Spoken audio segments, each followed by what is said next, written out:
In the endless scroll of our modern world, we are told that happiness can be purchased, that worth is measured by what we own, and that success is defined by how much we can afford to spend. The advertisements whisper promises of fulfillment through the next purchase, the next upgrade, the next thing that will finally make us complete. We live in a society that has confused abundance with accumulation, prosperity with possession, and freedom with the ability to buy whatever we desire. Yet thousands of years ago, in the marble halls of Rome and the dusty streets of ancient Greece, a different philosophy emerged, one that would challenge everything our consumer culture holds sacred. The Stoics understood something profound that we have forgotten in our rush toward material satisfaction. Marcus Aurelius, the most powerful man in the ancient world, wrote his meditations not about conquest or wealth, but about the discipline of the mind. Epictetus, who spent his early years as a slave, discovered that true liberty exists not in what we can possess, but in what we can control.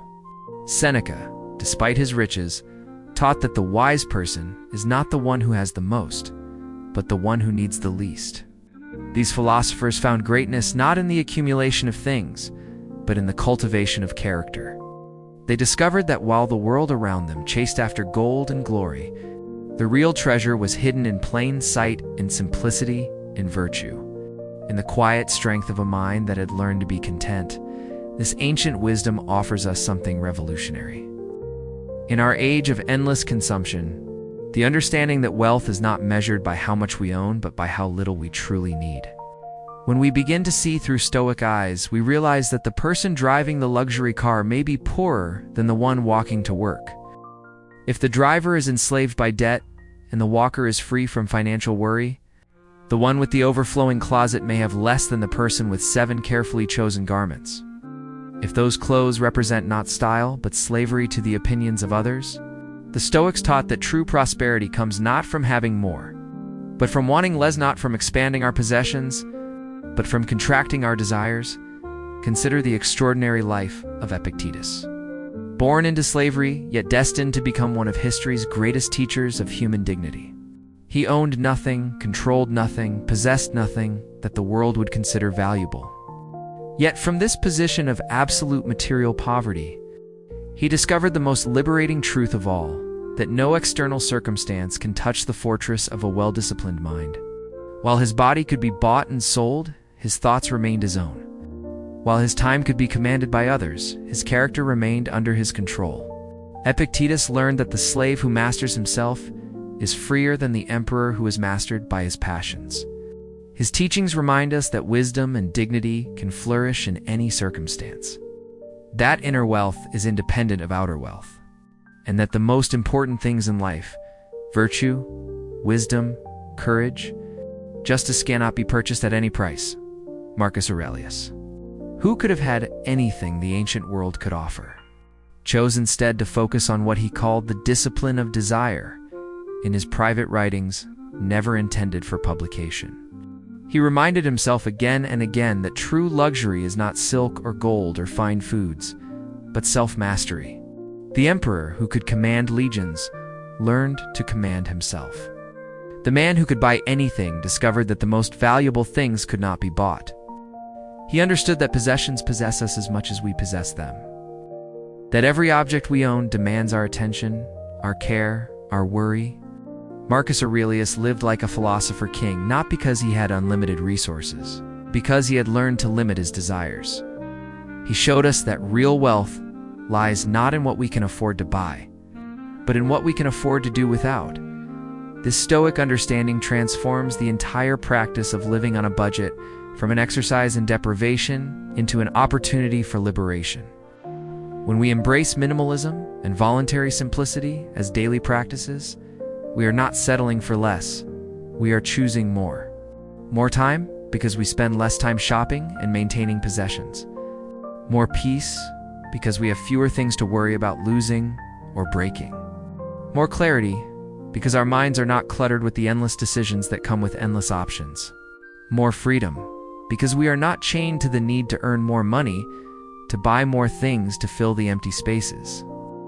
In our lives that were never meant to be filled by objects, The Stoic approach to simple living begins with a fundamental shift in perspective: gratitude for what we already have. Gratitude in a culture that profits from our dissatisfaction, that requires us to feel inadequate in order to sell us solutions. The simple act of appreciation becomes revolutionary. When we truly see what is already in our lives, the roof over our heads, the food on our table, the people who care about us, the breath in our lungs, we begin to understand that we are already rich beyond measure. This is not about settling or giving up ambition, but about recognizing abundance where it actually exists, not where marketing tells us it should exist. From this foundation of gratitude grows the discipline of separating wants from needs, perhaps the most practical skill a modern person can develop. Our consumer culture deliberately blurs this distinction, convincing us that every want is actually a need, that every desire deserves to be fulfilled, that delayed gratification is old-fashioned and unnecessary. The Stoics knew better. They understood that the person who cannot tell the difference between what they want and what they need is destined to be perpetually dissatisfied, always one purchase away from happiness, always running on the treadmill of consumption without ever reaching the destination of contentment. This discipline transforms our relationship with money from a source of anxiety into a tool of freedom. When we choose inner freedom over financial slavery to consumer desires, we discover that the real prison was never our circumstances but our compulsions. The person who earns little but spends wisely sleeps better than the person who earns much but spends more. The family that lives below their means has more options than the family that lives above their means. Regardless of income level, the individual who has learned to say no to their impulses has more power than the individual who says yes to everything but controls nothing. There is a quiet strength that comes from living below your means, a dignity that emerges from restraint. In a world that confuses loudness with importance, excess with success, the person who lives simply stands apart. This is not the pride of the miser who hoards from fear, but the confidence of the philosopher who chooses carefully from wisdom. The Stoic understands that true strength is not the ability to have whatever you want, but the ability to be content with what you have. This contentment is not passive acceptance, but active choice, the choice to find richness in simplicity, beauty in moderation, and freedom in self-discipline. The modern world presents us with temptations that the ancient Stoics never had to face. The endless scroll of social media shows us curated lives that seem more glamorous than our own. Online shopping makes every desire immediately accessible with the click of a button. Credit cards allow us to live beyond our means with deceptive ease. The comparison trap is always open, ready to catch us in the web of wanting what others have, forgetting what we already possess. Yet these modern challenges make Stoic wisdom more relevant, not less. The principles that helped Marcus Aurelius resist the corruptions of absolute power can help us resist the corruptions of consumer culture. When we feel the pull of impulse buying, we can remember Seneca's teaching that true wealth consists not in having great possessions but in having few wants. When social media makes us feel inadequate, we can recall Epictetus's reminder that we should not compare our inner experience to others' external presentations. When debt threatens to overwhelm us, we can draw on Marcus Aurelius's example of choosing what we can control over, worrying about what we cannot. The ancient wisdom provides modern solutions because human nature remains fundamentally the same across the centuries. Frugality, when understood through Stoic eyes, becomes a source of confidence rather than embarrassment. The person who can live well on little demonstrates mastery over the material world rather than mastery by it. This is not about becoming stingy or joyless, but about discovering that joy comes from sources that money cannot buy, and that security comes from needing little rather than having much. The Stoic learns to find pleasure in simple things: a good conversation, a beautiful sunset, a moment of quiet reflection, not because they cannot afford more expensive pleasures, but because they have discovered that the most expensive pleasures often provide the least lasting satisfaction. This way of living builds resilience in ways that no amount of money can. When unexpected expenses arise, the person who lives simply is not devastated because they have not built their life on a foundation of excess. When economic uncertainty strikes, the individual who has learned to live on less has more options and less fear. When job loss or illness disrupts income, the family that has practiced voluntary simplicity is better prepared to weather the storm. The discipline of living below our means is not preparation for poverty, but preparation for freedom that comes from flexibility, adaptability, and independence.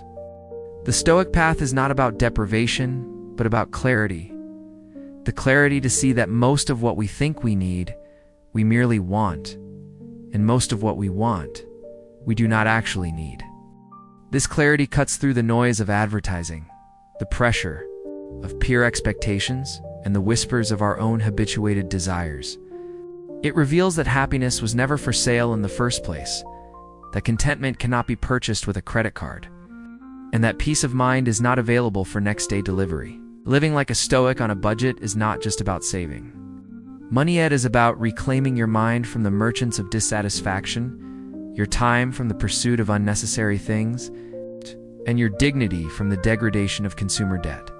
It is about choosing to define your worth by your character rather than your possessions, your success by your virtue rather than your purchasing power, your wealth by your contentment rather than your consumption. Desire, where every advertisement promises happiness and every purchase disappoints. The one who needs little is truly free. The ancient Stoics discovered this truth when the world was young, and it remains as relevant today as it was 2,000 years ago. In choosing simplicity over complexity, contentment over consumption, and wisdom over wanting, we do not diminish our lives, we distill them to their essence. We discover that the good life was never about having more, but about being more.